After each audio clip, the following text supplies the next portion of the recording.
با صدای رضا کرد، آهنگ و تنظیم محمد رضا حددی، ترانه سرا رمضان دهقان، کاری از استودیو بلک وایت.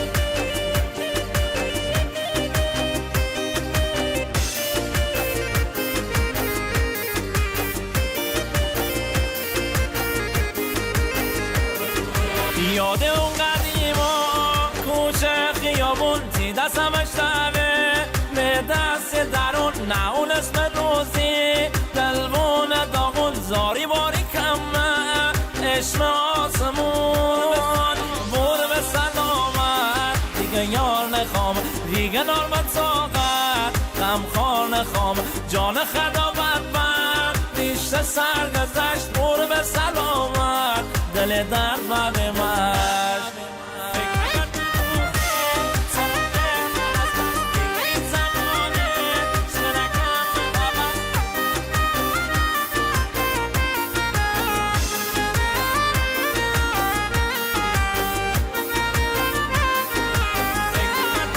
فکر نکرد به روزی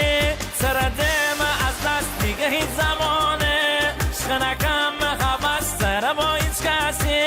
نکرد عوض خسته و به جا قلم و کاغذ برو به سلامت میغم کار نبونی خمه تا گوشادی دل درد دونی بغرمون مباشم شغل بخونی برو به سلامت تو بی من نتونی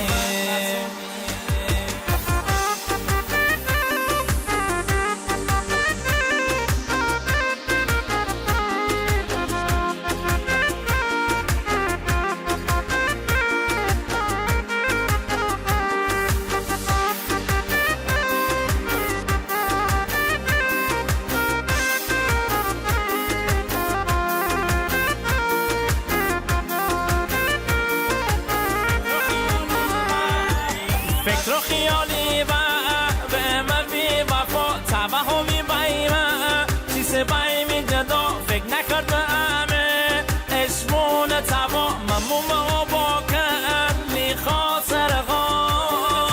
بور به سلامت عشق ابدی خدا خیلی سخته مثل جدای تشویق اون رو ز آشنایی بور به سلامت مردم جوونی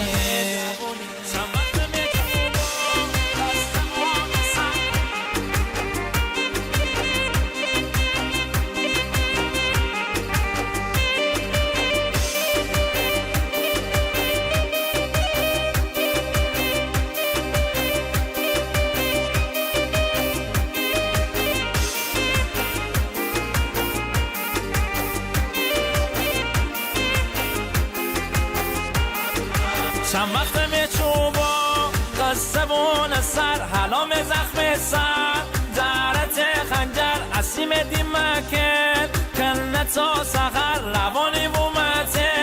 عشق در ساغر برو به سلامت دل درد بیاردی دنیای غم و قسم دل نکردی فراموشی دارم یار بی وفا برو به سلامت دل سه دردی